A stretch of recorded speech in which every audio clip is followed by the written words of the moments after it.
بسم اللہ الرحمن الرحیم۔ الحمدللہ، اللہ تعالیٰ کے فضل و کرم سے سلسلہ چہل احادیث کے حوالے سے 29 احادیث مبارکہ عربی متن کے ساتھ، اردو ترجمے کے ساتھ، اور ان کے ساتھ 2 آیات قرآن پاک سے اور 2 احادیث مبارکہ احادیث کی کتب سے بیان کر چکے ہیں۔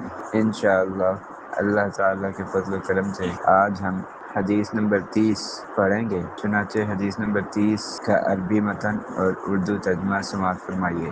سب سے پہلے حدیث مبارکہ کے عربی الفاظ یعنی عربی متن یہ ہے: وَلَا تَسْخَرْ بِأَحَدٍ مِّنَ النَّاسِ وَلَا تَسْخَرْ بِأَحَدٍ مِّنَ النَّاسِ۔ حدیث مبارکہ کا اردو ترجمہ یہ ہے: وَلَا تَسْخَرْ، اور آپ مذاق نہ اڑائیں، بِأَحَدٍ مِّنَ النَّاسِ، لوگوں میں سے کسی ایک کا بھی۔ اب اس کا بامحاورہ ترجمہ یہ ہے کہ اللہ کے پیارے نبی علیہ السلام ہمیں مخاطب کر کے، یعنی عربی الفاظ کے اعتبار سے دیکھا جائے تو کسی ایک، یعنی جو بھی اللہ کے پیارے نبی علیہ السلام کے سامنے کوئی صحابی موجود ہوں گے جن کو آپ یہ ارشادات فرما رہے ہیں، تو ان کو مخاطب کر کے اللہ کے پیارے نبی علیہ السلام نے یہ فرمایا کہ وَلَا تَسْخَرْ بِأَحَدٍ مِّنَ النَّاسِ، اور آپ لوگوں میں سے کسی ایک کا مذاق نہ اڑائیے۔ یعنی آسان لفظوں میں، سادہ لفظوں میں یوں کہیے، تو کسی کا مذاق مت اڑا۔ تو یعنی یہ صرف